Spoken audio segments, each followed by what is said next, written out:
Hey everyone, welcome to our channel.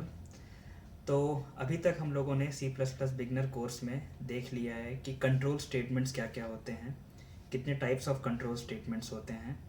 तो इस video में हम देखेंगे इफ़ एल्स, एक पर्टिकुलर कंट्रोल स्टेटमेंट जिसको सिलेक्शन कंट्रोल स्टेटमेंट बोलते हैं, जो अभी तक हम लोगों ने देख लिया है। तो उसमें एक इफ़ एल्स स्टेटमेंट होता है, तो उसके बारे में इस वीडियो में हम लोग देखेंगे। इफ़ एल्स स्टेटमेंट क्या होते हैं, क्या क्या यूज़ हैं, कितने वेरिएशंस होते हैं इफ़ एल्स स्टेटमेंट के। इफ़ होते हैं, इफ़ एल्स होते हैं, इफ़ एल्स इफ़ होते हैं, तो वो सब हम लोग देखेंगे इस वीडियो में। तो चलिए स्क्रीन पे चलते हैं और देखते हैं। Hey everyone, welcome to the screen. तो अभी हम लोग यहाँ पे देख लेते हैं इफ़ एल्स स्टेटमेंट के तीन variation, if statement, if else statement और इफ़ एल्स इफ़। तो जैसे कि मैंने आपको कंट्रोल स्टेटमेंट्स वाले वीडियो में बताया था कि हमारे पास एक सिलेक्शन कंट्रोल स्टेटमेंट करके एक टाइप होते हैं कंट्रोल स्टेटमेंट के, जो हमें डिसाइड करने में हेल्प करते हैं कि आफ्टर एक particular block of code execute हो गया है, उसके बाद बेस्ड ऑन सर्टन कंडीशन कौन सा ब्लॉक एग्जीक्यूट होगा। जैसे कि हमारे पास यहाँ पे एक ब्लॉक ऑफ कोड था और हमारे पास उसके बाद एक कंडीशन सी है।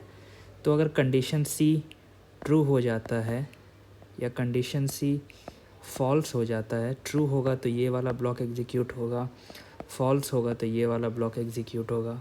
या फिर एक इसका अलग वेरिएशन हो सकता है, कंडीशन सी है, अगर ये ट्रू है तभी ये वाला ब्लॉक एग्जीक्यूट होगा, और अगर ये फॉल्स हो गया तो ये वाला ब्लॉक एग्जीक्यूट होगा ही नहीं, डायरेक्ट इसके नेक्स्ट में जो ब्लॉक है वो एग्जीक्यूट हो जाएगा। और ये वाला ब्लॉक, अगर कंडीशन ट्रू है तो ये वाला ब्लॉक एग्जीक्यूट होगा, उसके बाद ऑटोमेटिकली ये वाला ब्लॉक एग्जीक्यूट होगा ही होगा। या फिर हमारे पास अलग अलग कंडीशंस हैं, C1 है, C2 है, C3 है, या फिर कुछ और है, या फिर एक एल्स ब्लॉक है। तो कंडीशन C1 अगर ट्रू है तो ये वाला ब्लॉक एग्जीक्यूट होगा, अगर ये फॉल्स है और कंडीशन C2 ट्रू है तो ये वाला ब्लॉक एग्जीक्यूट होगा, अगर ये भी फॉल्स है और कंडीशन C3 ट्रू है तो ये वाला ब्लॉक एग्जीक्यूट होगा, अगर C3 फॉल्स है तो ऑटोमेटिकली ये वाला ब्लॉक एग्जीक्यूट होगा। तो ये तीन वेरिएशंस होते हैं। तो जैसे पहला वाला, ये वाला जो मैंने बताया था, ये वाला एग्जांपल है इफ़ स्टेटमेंट का।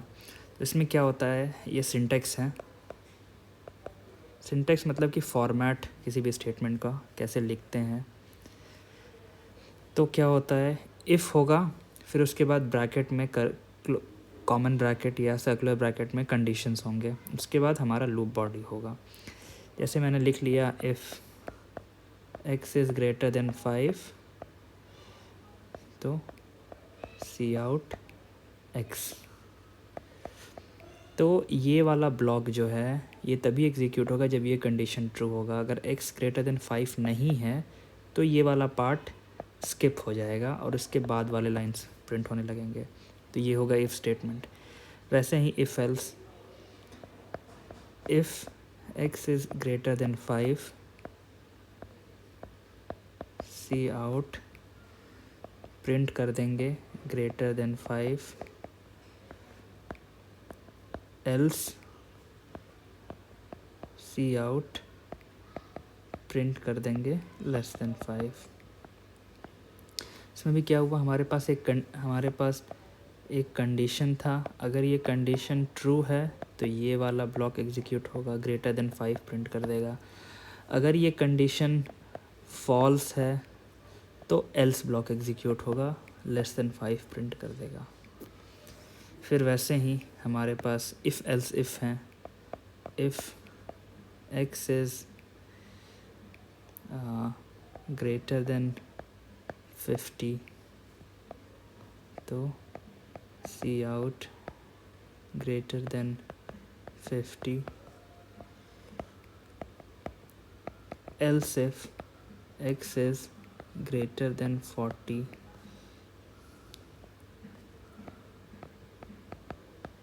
see out less than 50 but greater than 40, else if x is greater than 30,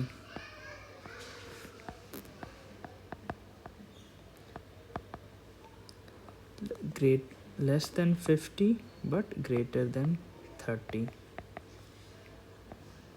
वैसे ही else सी आउट लेस देन 30। तो इस केस में क्या होगा, हमारे पास मल्टीपल कंडीशन है। ये वाला कंडीशन अगर ट्रू है तो ये वाला ब्लॉक हो जाएगा, ये वाला कंडीशन ट्रू नहीं है, फॉल्स है, पर और ये वाला कंडीशन ट्रू है तो ये वाला ब्लॉक एग्जीक्यूट हो जाएगा। उसके बाद नीचे का सारा ब्लॉक को इग्नोर कर दिया जाएगा। फिर वैसे ही अगर ये वाला ब्लॉक फॉल्स है, ये वाला भी ब्लॉक फॉल्स है और ये वाला ब्लॉक ट्रू है तो ये वाला ब्लॉक एग्जीक्यूट कर दिया जाएगा और इसके नीचे का ये एल्स ब्लॉक को इग्नोर कर दिया जाएगा। फिर वैसे ही अगर ये वाला फॉल्स है, ये वाला फॉल्स है, ये वाला भी फॉल्स है तो बाय डिफ़ॉल्ट एल्स मतलब कि ये सारा कंडीशन नहीं हुआ तब ये वाला ब्लॉक एग्जीक्यूट कर दीजिए। एल्स ब्लॉक में कोई कंडीशन नहीं होता है। ये एक प्रकार से कह सकते हैं in a way it is a kind of a default block. तो ये होता है इफ़ एल्स इफ़ स्टेटमेंट। तो चलिए अभी आईडी में चलते हैं, वहाँ पे मैं आपको कुछ एग्जांपल देता हूँ इन तीनों का। तो hey everyone, welcome to the ID. तो यहाँ पे मैंने इफ़ के लिए, इफ़ एल्स के लिए और इफ़ एल्स इफ़ के लिए तीनों के लिए पहले से कोड्स लिख के रखा है। तो उसे हम देखते हैं एग्जांपल्स को और उनको एग्जीक्यूट करते हैं और देखते हैं किस तरह से आउटपुट आ रहा है। तो ये पहला वाला इफ़, सिंपली इफ़ को देखते हैं। तो यहाँ पे मैंने क्या किया, आईओ स्ट्रीम है, हेडर फाइल सी इन सी आउट मैंने यूज़ किया, इसलिए हेडर फाइल चाहिए ही। फिर यूजिंग नेम स्पेस है, फिर मैंने यहाँ पे एक मेथड मेन डिफाइन किया है। फिर यहाँ पे क्या हो रहा है कि मैंने एक वेरिएबल नम नेम का वेरिएबल मैंने यहाँ पे डिक्लेयर किया है। फिर उसके बाद मैं एक सी आउट कर रहा हूँ, सी आउट करके यूज़र को बोल रहा हूँ प्लीज़ एंटर अ नंबर। फिर उसके नीचे मैंने सी इन नम किया है कि नम वेरिएबल में जो भी यूज़र नंबर एंटर करेगा उसको मैं सीन के हेल्प से नम में स्टोर कर दूंगा। फिर मैंने एक कंडीशन लगाया है, लिखा है मैंने इफ़, फिर कॉमन ब्रैकेट के अंदर if num is greater than equal to 0, तो मैं सी आउट कर रहा हूँ num is a positive number. मतलब जैसे मान लीजिए मैंने यहाँ पे 10 दिया होगा तो आ जाएगा 10 इज़ अ पॉजिटिव नंबर, उसके बाद रिटर्न 0। तो बस यहाँ पे एक हम लोग कंडीशन लगाएं चेक करने के लिए कि नंबर पॉजिटिव है या नहीं। इसको रन करके देखते हैं कैसा आता है इसका आउटपुट। तो देखिए इनिशियली मैंने लिखा था please enter a number colon, यहाँ पे कर्सर ब्लिंक हो रहा है क्योंकि ये CN पे आके अभी फंसा हुआ है। यहाँ पे हम लोगों को नंबर एंटर करके, नंबर टाइप करके एंटर दाबना है तब आगे बढ़ेगा। तो जैसे मैंने यहाँ पे 12 एंटर, तो इस पे आया, कंडीशन चेक किया 12 is greater than equal to 0, yes. तो इफ़ के ब्लॉक में चला गया और सी आउट कर दिया 12 is a positive number, 12 is a positive number. फिर एक और इसमें केस देख लेते हैं। मैं इस टाइम 0 डालूंगा, एंटर, तो again 0 is a positive number. तो यहाँ पे नम में रिलेशनल ऑपरेटर लगा हुआ है ग्रेटर देन इक्वल टू, तो 0 इज़ ग्रेटर देन और इक्वल टू, तो ग्रेटर नहीं है पर इक्वल है ज़रूर, तो इसीलिए 0 इज़ अ पॉजिटिव नंबर करके आ जाएगा। एक और एग्जांपल देखते हैं।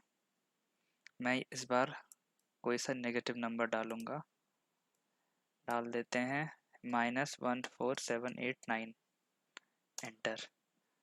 तो कुछ नहीं आया क्योंकि यहाँ पे सिर्फ प्रिंट जो हो रहा था एक इफ़ ब्लॉक के अंदर ही प्रिंट हो रहा था, इफ़ ब्लॉक के अंदर बाहर कोई प्रिंट नहीं हो रहा था, इसीलिए ये ब्लॉक, ये कंडीशन ट्रू, ये वाला कंडीशन ट्रू हुआ ही नहीं, इसीलिए इफ़ ब्लॉक एग्जीक्यूट नहीं हुआ, इसलिए कुछ प्रिंट भी नहीं हुआ। अब नेक्स्ट चलते हैं इफ़ एल्स पे। तो ये इफ़ एल्स है, इसमें अपन लोग क्या कर रहे हैं, मेथड मेन में एज नाम का एक वेरिएबल डिफाइन किया है। यहाँ पे बोल रहे हैं सी आउट के यूज हेल्प से कि प्लीज़ एंटर योर एज। सी इन के हेल्प से एज वेरिएबल में एक नंबर इनपुट ले रहे हैं, फिर चेक कर रहे हैं if age is greater than equal to 18, तो सी आउट में कर दे रहे हैं, इफ़ ब्लॉक में सी आउट कर रहे हैं, प्रिंट कर रहे हैं you are eligible to vote. और उसके बाद इमीडिएट उसके बाद एक एल्स ब्लॉक है। अगर ये कंडीशन ट्रू नहीं हो, फिर उसके बाद कोई सा भी कंडीशन हो, मतलब इफ कंडीशन ट्रू ना हो, उसके बाद प्रिंट कर देना है you are ineligible to vote. तो इसको रन करके देखते हैं। एज मांगा है तो 14 देते हैं, तो आ गया you are ineligible to vote, क्योंकि इफ वाला कंडीशन ट्रू नहीं हुआ तो एल्स वाला अपने आप एग्जीक्यूट हो गया।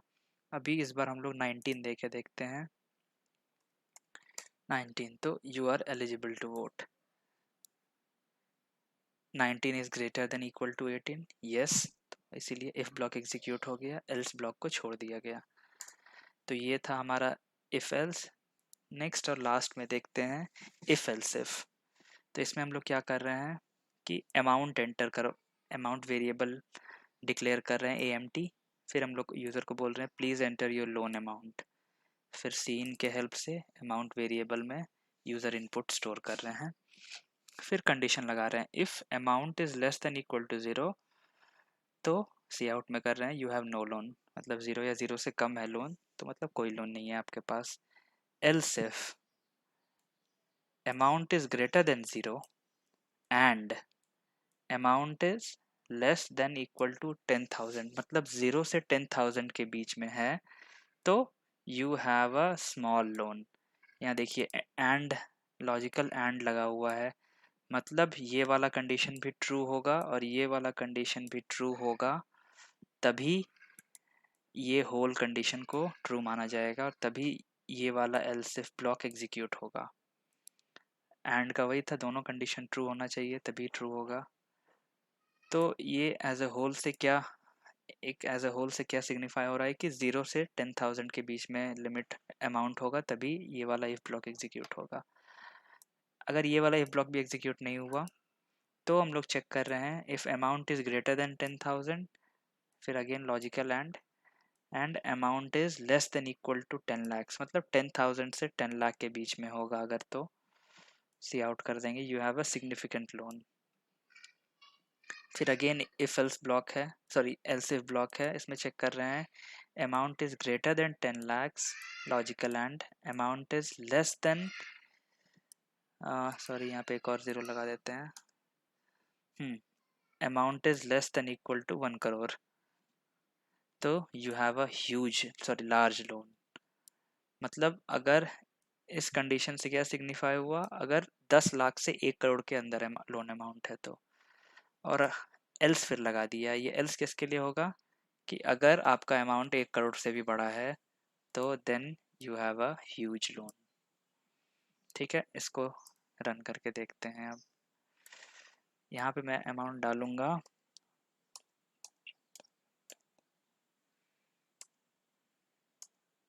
ठीक है, ये देखिए आ गया you have a large loan, क्योंकि ये इसके जो मैंने नंबर एंटर किया था वो इस रेंज में लाई करता है। अभी हम लोग इस नंबर से एक थोड़ा सा बड़ा नंबर देते हैं, एक और ज़ीरो लगा दिया, तो आ गया you have a huge loan. Else वाला कंडीशन फुलफिल हो गया, ऊपर वाला कोई कंडीशन नहीं फुलफिल हुआ तो ऑटोमेटिकली एल्स वाला कंडीशन हो गया फुलफिल। नेक्स्ट इस बार कोई नेगेटिव नंबर डाल के देखते हैं, -1, ठीक है, यू हैव नो लोन, क्योंकि सबसे फर्स्ट वाला ही इफ कंडीशन फुलफिल हो गया, क्योंकि amount is less than equal to 0।